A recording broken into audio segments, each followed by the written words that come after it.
So our first step was obviously being able to, one, prove that we could put 3 sheets of ice on a city block. So that was our first initiative. We used a company out of Canada to do that. Once we had that, we were able to then go down the path and figure out, okay, how do we retain the land? And we went through probably about 18 months of trying to secure Tartan Textile, and at the end, everything worked out. We had it remediated and demolished. When that site was ready, then it was on to the next level, which was basically, okay, how can we get the state involved in this and to see the future of almost the arms race, if you will, on sports tourism throughout the whole country and actually the globe. People are building, places for sports recreation tournaments and things of that nature. For me, it was, when you travel throughout the whole world and you play in these buildings your whole life, it doesn't matter whether it's hockey, lacrosse, soccer, any of those.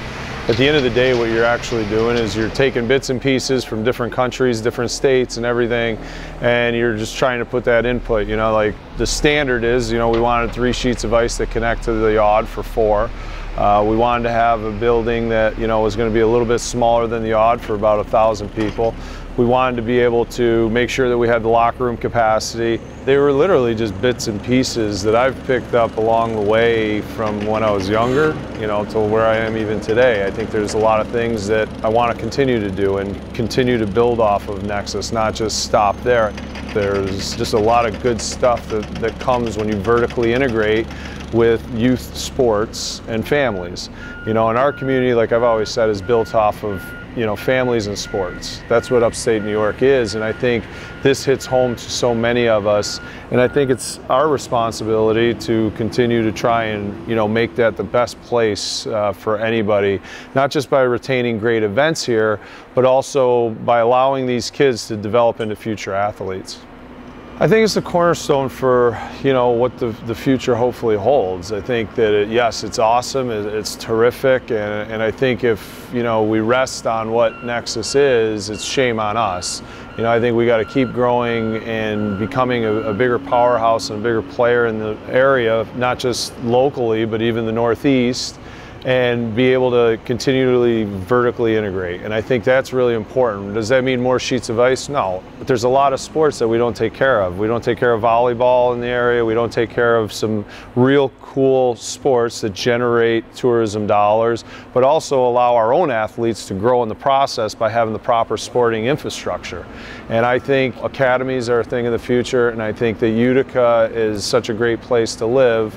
We do have a great community that allows a safe environment for academies to prosper and to come up. So I think it's part and parcel where we're focusing on, the local kids, giving them cool sports infrastructure to really inspire them to be great athletes, all while dovetailing that into some sort of, tourism money that we bring in for the area, for the region, in tournaments.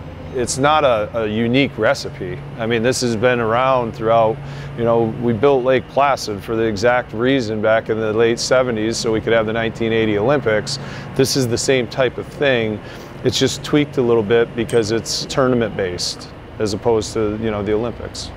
My ambition has always been to change the community through the sport I loved, and I think that over the course of 10 years we've done that. It hasn't come without trials and tribulations. It hasn't come without a lot of kicking and screaming, but it did, and I'd be remiss if I didn't say though that the truth of the matter is a lot of these projects happen with the helping hands of a lot of people. It doesn't matter which politician it is, which authority member it is, which business leader it is, or which fan it is, or hockey player for that matter. And I think even the 2 partners we had with Vancouver and New Jersey, they both did a remarkable job of allowing us to continuously build. I mean, you got to remember both these organizations lived under construction for about 7.5 years out of 10 years that we've been here. And for them to keep on believing in a brighter future, I think is as impactful as the people that, even live here, because it didn't bother them because they saw a better tomorrow. And I think that's what we're all after, really.